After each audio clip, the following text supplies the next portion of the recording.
आणि आता थेट जाणार आहोत काँग्रेस प्रदेशाध्यक्ष हर्षवर्धन सपकाळ यांच्या पत्रकार परिषदेत। गरिबी निर्मूलनाच्या अनुषंगाने असेल असे वेगवेगळ्या भूमिकेमध्ये इंदिरा गांधी राहिल्या।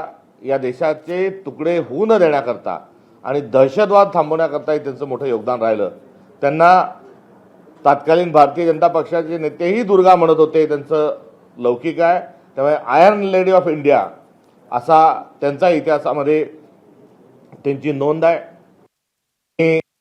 त्यांचे बलिदान हे देखील आपल्या लक्षात राहील, कारण महात्मा गांधी हे दहशतवादी हल्ल्यातला पहिला बळी हा राष्ट्रीय स्तरावरचा होता। तर त्यानंतर इंदिरा गांधी हा या देखील दहशतवादाच्या या पंतप्रधान असताना त्यांच्या शरीरावर ज्या गोळ्याची झाडल्या गेल्याच्यातून जी चाळणी झाली, त्यांचं ते बलिदान हे पंतप्रधान पदाची जबाबदारीचा निर्वाह करत असतानाच आहे।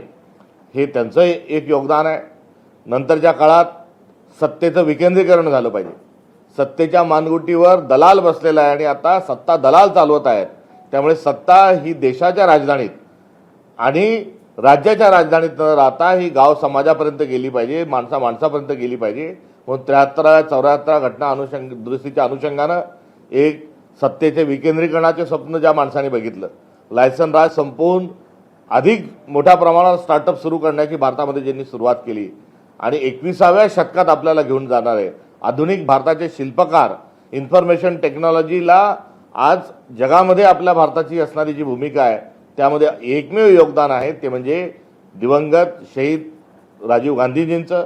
आणि राजीवजींना या देशामध्ये 21व्या शतकात घेऊन जाणारा एक द्रष्टा नेता ही राजीवजींची आपल्या सगळ्यांमध्ये असणारी ओळख आहे। त्या नंतरच्या काळात औटघटकेचेही काही पंतप्रधान राहिले, कोणी 8 महिने 6 महिने 13 महिने याही कालावधी झाल्या। मात्र त्यानंतरच्या काळात अटल बिहारी वाजपेयी हेही देशाचे पंतप्रधान झाले।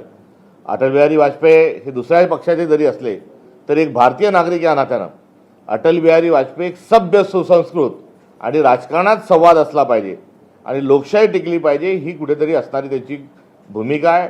वैचारिक दृष्टिकोनातून आमचे त्यांच्याशी मतभेद जरूर आहेत, मतांची भिन्नता जरूर आहे, मात्र एक सभ्य सुसंस्कृत असे एक व्यक्ती हा इतिहासामध्ये अटल बिहारी वाजपेयींचाही देखील नामोल्लेख आपल्याला हा आवर्जून करावाच लागेल।